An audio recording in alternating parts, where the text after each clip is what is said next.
सुनहरे सेब और सुनहरे पक्षी की जादुई कहानी। एक बार की बात है, दो बड़े पहाड़ों के बीच बसे एक हरे भरे जंगल में काइटो नाम का एक युवा किसान रहता था।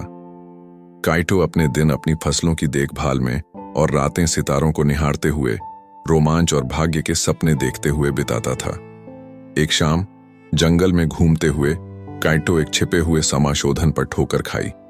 समाशोधन के केंद्र में एक विशाल पुराना पेड़ खड़ा था, जिसकी शाखाएं उम्र के साथ मुड़ी हुई और टेढ़ी मेढ़ी हो गई थीं।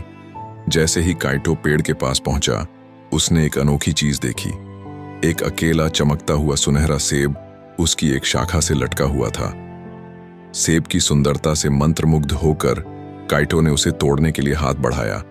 जैसे ही उसकी उंगलियां सेब की त्वचा से टकराईं, एक चमकदार रोशनी समाशोधन को घेर लेती है और पेड़ के तने से एक शानदार सुनहरा पक्षी फूट पड़ता है। पक्षी के पंख फीके प्रकाश में चमक रहे थे और उसकी आंखें दो चमकीले सितारों की तरह चमक रही थीं। सुनहरी चिड़िया ने काइटो से ऐसी आवाज में बात की जो उसके मन में गूंज रही थी। तुमने मुझे मेरी पुरानी नींद से आजाद कर दिया है।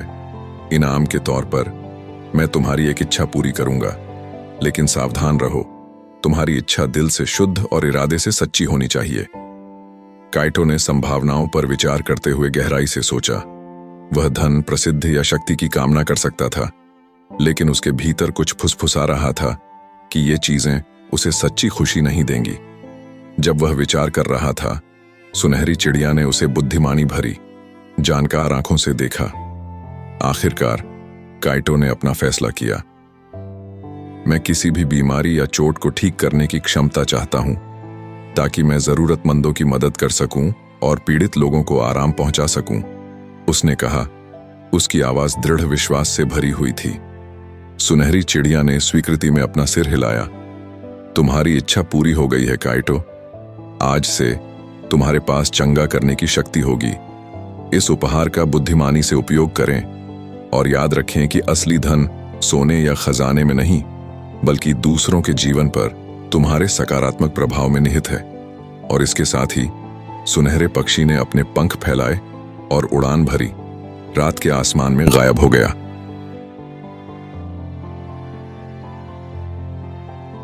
काइटो अब चंगा करने की शक्ति से भर गया। अपने गांव लौट आया, जहां उसने अपने बाकी दिन जरूरतमंदों की मदद करने में बिताए और एक बुद्धिमान और दयालु चिकित्सक के रूप में ख्याति अर्जित की। सुनहरा सेब अब अपनी शाखा से मुक्त हो गया। काइटो के साथ उस जादुई मुठभेड़ के प्रतीक के रूप में रहा, जिसने उसके जीवन को हमेशा के लिए बदल दिया था। इसकी उपस्थिति निस्वार्थता, दयालुता और जीवन द्वारा हमें दिए गए उपहारों के जिम्मेदार उपयोग के महत्व की याद दिलाती है।